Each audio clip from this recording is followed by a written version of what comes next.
I'm Dr. Kate Walker. Welcome to the virtual book tour. This is so crazy. I'm actually doing this on three screens. 1, 2, 3.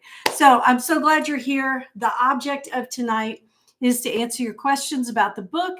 I'm going to talk about it a little bit, and I'm going to highlight the things that I usually get asked. Now, that doesn't mean that I'm going to cover the thing that's most important to you. It's just weird because I get this position of getting asked all the bad questions, right? Everybody's asking me questions about, like, what do I do because I might get in trouble because my associate is doing this crazy weird thing. And associates, if you're listening to this, please know that I love you all very, very much.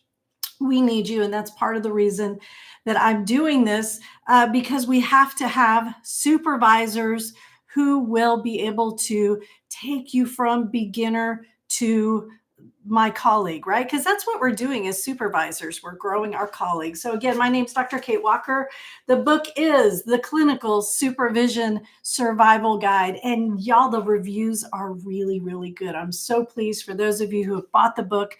I am honored that you picked it up, and I'm so happy you are writing the reviews. It helps other people find it. So if you find it helpful, yes, please go to Amazon, the Google machine, all the things, and write the reviews. So the way the book is laid out, and it's kind of funny because I just did an edit.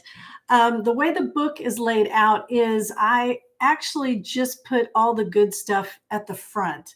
I had someone take a look at it and they're like, Kate, why is the QR code in the back? You know, why are you making people read your book before they get the stuff? So I changed that. The QR code to access every resource that I talk about in the book is actually on page 15. So buy the book, go to page 15. And what I'm hearing is that the resources you're able to download, those are as helpful as anything you're going to read in the book. As my first book coach told me, Kate, not many people are going to read your book, right? They want the resources. They want to be able to thumb through. And I respect that, right? That's why this is a guide and not a tome. This is not an atlas. So again, the way the book is laid out, it's if you have heard me teach ever, what you know is that I teach the developmental model. We can't assess what we haven't taught. Yes, we're hoping that these folks come to us from a program where they have learned all the things, but you know what? That's just not always the case. Uh-oh, I got a thing. I've got no audio. So how do I fix that? Hold on. Do I turn it up? Okay, how about now? Do I have a wave if you get audio? Oh, it's back. All right, so the good news, Instagram's got audio back. So the framework that I teach is something called the OER triad. That's O as in orientation, E as in evaluation, and R as in remediation. The problems that I see come from, oh my gosh, this person is driving me crazy. I have to get rid of them immediately. What do I do now? Here's the problem. When you have that emotional reaction and you want to, cut ties, honor that. First of all, honor that, right? Because we're trained to identify and, honor our emotions. The board doesn't see it that way, though. The board is looking at us and giving as just zero cares. They don't, well, no, the board, you're wonderful. If you're watching this, board members, thank you so much for everything you do. You're volunteers and you work really hard. The problem I'm seeing is the liability is shifting to us with very little grace for things like, well, I didn't know they were doing that. And very little grace for, oh, you know what, it's just not working out, so I fired them. Very little grace for, I've hired them and we went through the progressive discipline plan. You might get a reaction from the board like, yeah, but what about the remediation plan? So a remediation plan is a sticky point if you have never addressed any type of evaluation with your supervisee. So in the book, I talk about using evaluations all the time. And I did include the evaluation that is my absolute favorite evaluation. It's called the SPAI. The SPAI is a paper and pencil evaluation, but you guys will be able to get it if you download it on your computer. The SPAI was actually first released in Fallen Sutton's book on supervision, and I looked and looked to get permission to reproduce this. I couldn't find it anywhere. I contacted Pearson. Pearson said, we don't even hold the copyright anymore. And so I did cite the authors, Fallen Sutton, and they've unfortunately they've both passed away. But here's why I love the SPAI. When you sit down with your supervisee to have that very first getting to know you evaluation, and yes, that's what I want you to do, a getting to know you evaluation, they don't have to answer these things like 0 to 5. 5 means you're great at it. 1 means you suck at it, right? No, they get to say things like, I've never been trained in that. I'd like more information about that. Well, that's not the way I learned it. I'm interested in that. Can you teach me more? So the SPAI starts from the very beginning with this idea that you are having a conversation along with your evaluation. So what does the book recommend? What do I recommend? Have regular evaluations. Start with your orientation. Give them the test. Hand them the SPAI. Figuratively, virtually give them the SPAI in your very own Dropbox, because this is not confidential stuff. This isn't stuff that we have to make HIPAA compliant. This is a Dropbox or a Google Drive folder you can share with your supervisees. They can go in, they can see the SPAI. You've got it when you buy the book. Click the QR code, you download the SPAI, and then you both can go from there. Because as level 1, I know one of the examples I give is a reflecting, right? So they're able, I know I'm just thumbing through this. Sorry, Instagram, I just covered you up there. But, talking about reflecting content and meaning, right? So you're a brand new supervisee. You just get introduced to your supervisor. You want to appear like you're amazing. So the supervisor asks, so how well do you know reflecting content and meaning? They say, oh, I totally learned that. I know what that is.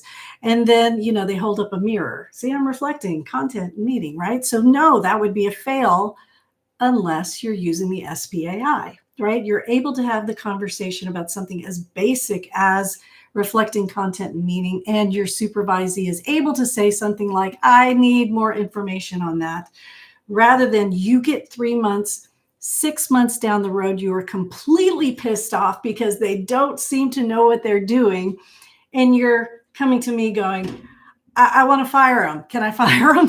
I'm going, no, don't fire them. You must remediate before you terminate. And then there's the sticky wicket of, what do you remediate? What do you remediate? Yeah, they're really bothering me. Do you remediate, they're just a terrible counselor? No, you have to have specific, measurable, trackable, attainable, measurable. Did I already say that? I did. Measurable things that you can show your supervisee, hey, look, you're here and we need to get you to here. That's what the remediation plan is for.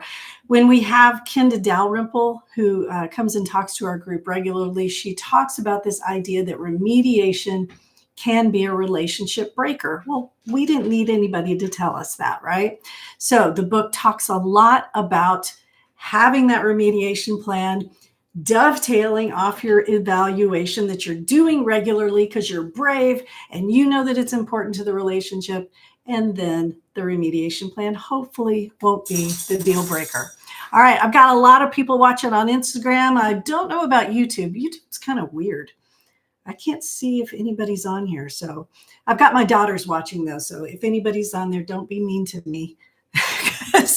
Oh, hey, Steve. Got Steve Lazar on here. Awesome. Good to see you. Got Dr. Angela. Got, let's see, J.S. Duja. So good to see you. I've got my Zoom folks. So glad you're here. Oh, wait. No, Siri. Do you ever have Siri just randomly answer you? Please stop. Don't do that. All right. So I want to answer your questions. You can put it in the comments. If you're on Zoom, I'm not recording this. This isn't going to be redistributed in any way. So if you just want to unmute and ask me questions, that would be wonderful too. Otherwise, I'm going to start reading to you. No, I won't do that. That would be terrible. I'm not going to read to you. Any questions though? Anybody online? Anybody in the Zoom group have any questions? All right. Well, I'm doing the Zoom wait time, which we all know is longer than actual face-to-face wait time. One of the things I want to promote, I will be at the Texas Counseling Association Conference in Dallas, Texas. If you want to come up and say hi, I'm presenting on SEO and ethics. That is happening Halloween, right? We'll be there October 30th, the 31st, and November 1st. And I've got a table. You guys can come up and say hi to me. You can ask me about the book. I love to talk about the book. So other things I get to in this. So if you don't know, if you don't follow me on all the socials, one thing I love to do is hike. And so the book is actually created around this idea of planning a hike. And this is a term I introduced. And I know I introduced it because I literally just sat in a chair and made it up. I call it supervising by time or supervising by distance. And at the very beginning of the book, I ask you to identify, really think about what that means for you. So let me define that for you. So in Texas, your associate has 60 months to get their associate license if you're an LPC or an LMFT. Yes, if you're an LMFT, that changed recently. You have 60 months with this person. That's longer than all of the relationships I had before I got married, right? That's a long, long time to be with one person and to expect to grow them, right? I wasn't trying to grow my relationships. I don't know, a long time ago. Right? So you're expected to take them from a level 1 to level 2 to level 3. And level 2, we often refer to as sort of the teenage phase. It's the pushing and the pulling against authority. It's normal, right? And so when you think about supervising by time or by distance, the way that translates from hiking to supervising is if you're supervising by distance, and I get this a lot from folks who are taking the 40-hour training to become a supervisor in Texas. They take our course, they develop a contract, and they say, yeah, I'll hang with this person for 60 months. I'll hang with this person for 5 years, because life happens and I want to be patient and I'm a good person. I'm like, what? Okay, think about that, right? Especially you new supervisors. If you're a brand new supervisor, number one, the people you are interviewing, they are excellent conversationalists. So don't think you're going to interview and be able to tease out the good ones from the bad ones, right? We've literally trained these folks how to present themselves professionally and excellently. So supervising by distance simply means you are committing to supervising them for 5 years. Now let's flip it. With LPC associates, you have a minimum of 18 months with them. With LMFT associates, you have a minimum of 24 months with them. Now we can get some work done, right? Because if you're thinking about folks who are really, when I was getting my licenses, I was a mom. I had 3 kids. I was going to school. There was a lot going. I had a full-time job, not in counseling. I eventually switched, but it's hard to finish in 18 to 24 months. Now, so I'm not saying this is a hard line in concrete. I'm saying this is a very well-defined line in sand, right? So it can be scratched out. It can be moved.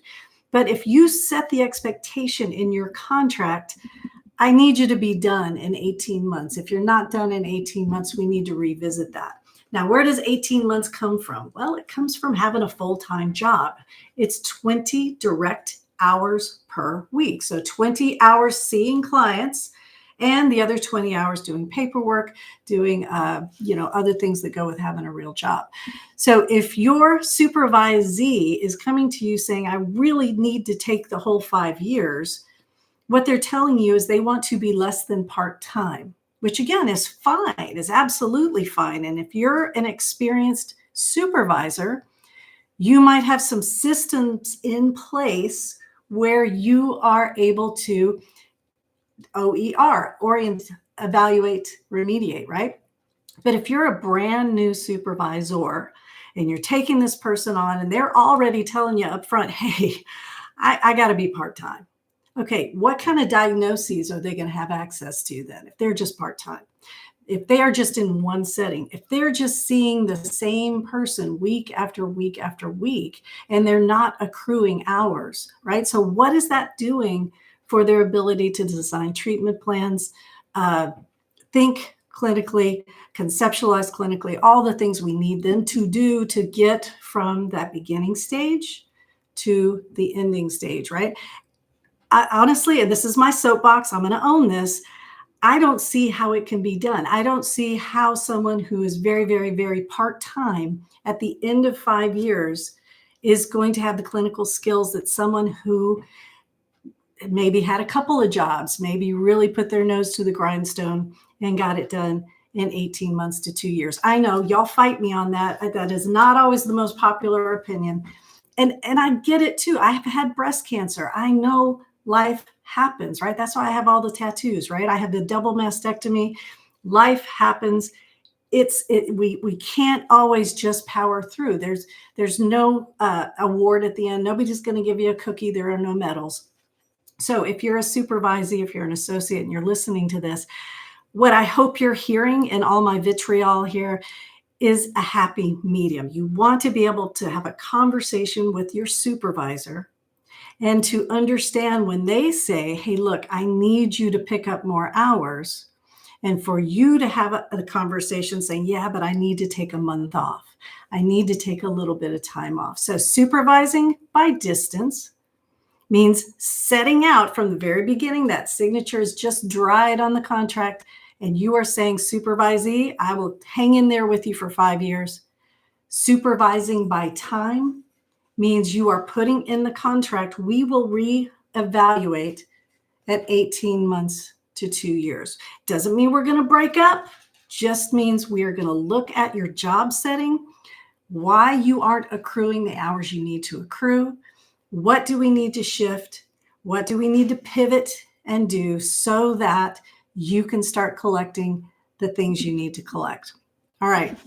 Any comments or questions about that?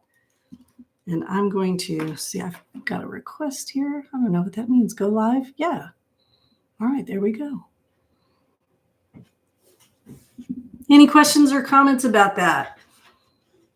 I don't know. Usually I start talking about this and people they're either in one camp or the other, but a lot of that is because I think as supervisees, we've gone through it, right? Maybe we had to take a break because of a serious illness, or we had to take a break because of maternity leave, or we had to take a break because we had aging parents or people we needed to take care of. That is okay. Just remember, as a supervisor, there is very little grace for a supervisee who is not able to practice ethically and clinically soundly. That's a lot of LYs. All right. So I call it in the book, these are challenges, not problems, dressing for the weather. So the tips to help you prepare for the challenges, know the rules. We have had probably an average of at least 2 updates to the rules every year. And that's actually on the low side since 2017. Don't just check the rules once, stay informed. Plan for your supervisees to grow and change. When they meet you, when they interview with you, they want you to sign their paperwork. Yes, they love you. Yes, they want you. Yes, you're amazing. But let's be real, they want your signature. They cannot submit their paperwork for their associate license unless you have signed their paperwork. Now, this doesn't count if they're transferring from another supervisor. So they will be one thing when they meet you. And because of our developmental model, right? We know things happen. We know people grow and change.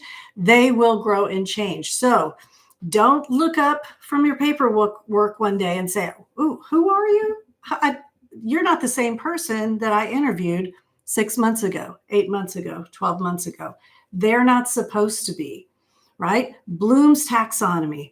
the developmental model, everything that we have learned as educators, as counselors, we know that people start here and they get here. And in between is all that messy stuff that you're agreeing to hold their hand through because you're a good person, because you want to pay it back to the next generation, and we need you. Know yourself. Here's what I wrote. Are you irritated by disorganization? Do unprepared people drive you crazy? Do you hate tattoos and piercings? Do you have to work hard, even with your own therapy, to find compassion for people with beliefs and biases that are extremely different from yours? Know yourself. If you struggle with your own biases, if things irritate you, be real with that. Now, one thing I learned from teaching the 40-hour training to become an LPC or an LMFT supervisor in Texas is I am one type of Myers-Briggs, and a really good counselor is often the other type of Myers-Briggs. What types are those? Well, they're the ones that piss each other off. So when I would take on a supervisee who was a little disorganized, who was a little bit, I don't know, they like to write their notes in a circle, perhaps. And if you're listening to this, you know who I'm talking about. I'm maybe talking about you. Taking notes in a circle, they were beautiful. They were drawings. It was very, very creative. That just really got to my whole, I gotta, it's got to be this way. I got to have it this way. So when that met with my, I thought, do I want to remediate this or do I want to learn from this? I chose the second.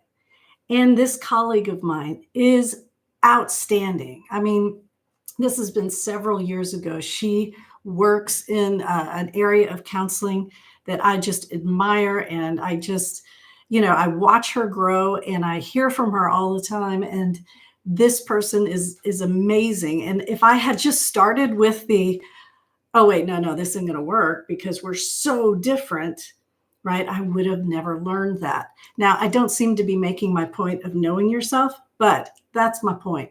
Know yourself. If you know things bug you, but you can grow past it, excellent. If you know things bug you and you cannot grow past it, this is election season, y'all, and I'm not going to get political. But if you know there are things that are just deal breakers, then have have the grace for yourself and your supervisee to let that go. Let them go find another supervisor who is more on the same page. All right, implement the OER triad, and finally, start the resource library. What's the resource library? Well, this used to be the question I got asked, a few years ago. And it started with this, what do you give your supervisee when they're just starting out? As a counselor educator, and I just saw in here, I think we've got some counselor educators who've joined the Instagram feed. They learn enough to pass the tests, right? So they know what it takes to know what Rogers is and CBT and Jung and all those things, right? But they don't know how to conceptualize. So hold on.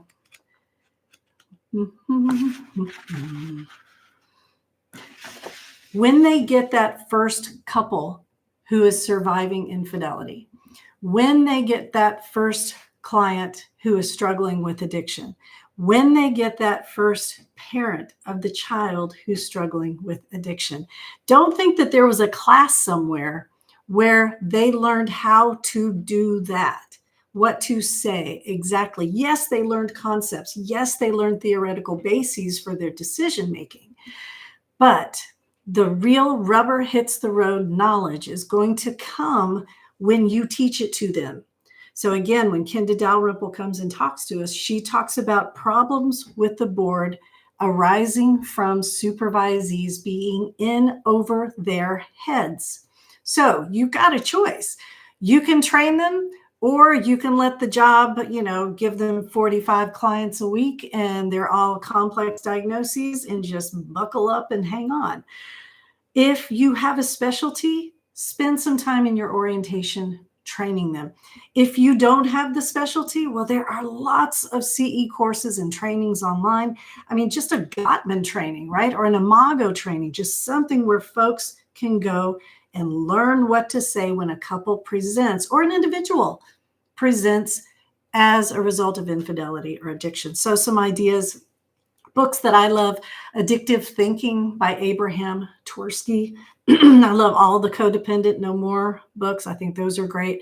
There is a Michelle Weiner Davis wrote a book a couple of years ago on infidelity.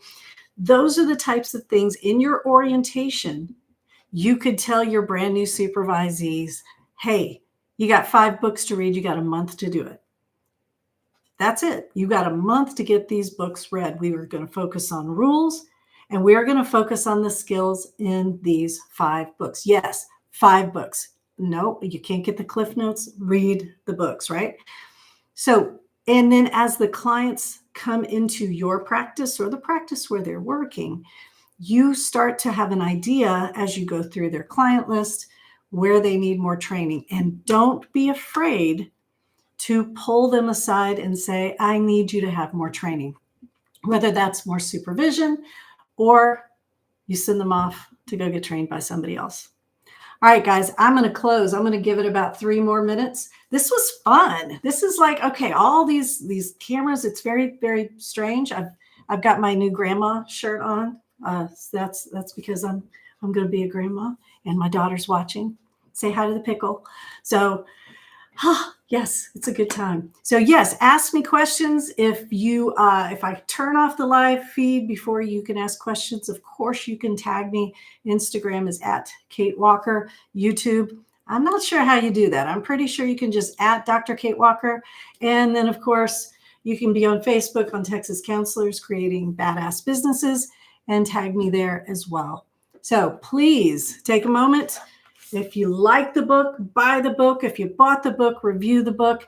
I'm going to go back. Everybody who watched tonight is going to be entered into a drawing because, but wait, there's more.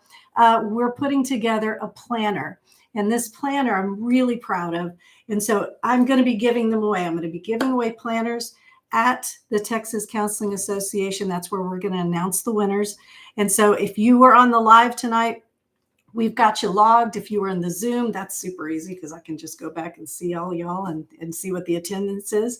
And then we will draw names. The other way you can get entered into the drawing for the planner and other cool prizes is to review. If you review the book and I see your name, I know sometimes Amazon's funny. It's like I can't really tell who bought the book. I could just, say a little good thought your way. And but if you show your name, I will get you entered into that as well. So again, any more questions? I don't see any chats here. I don't see any chats here. I don't see any chats here. You guys are awesome. Come by and say hi to me at TCA. All right. Come to Dallas. I'll be at the Sheraton with the Texas Counseling Association annual conference. And we'll see who wins all the stuff. All right, guys. Have a wonderful evening.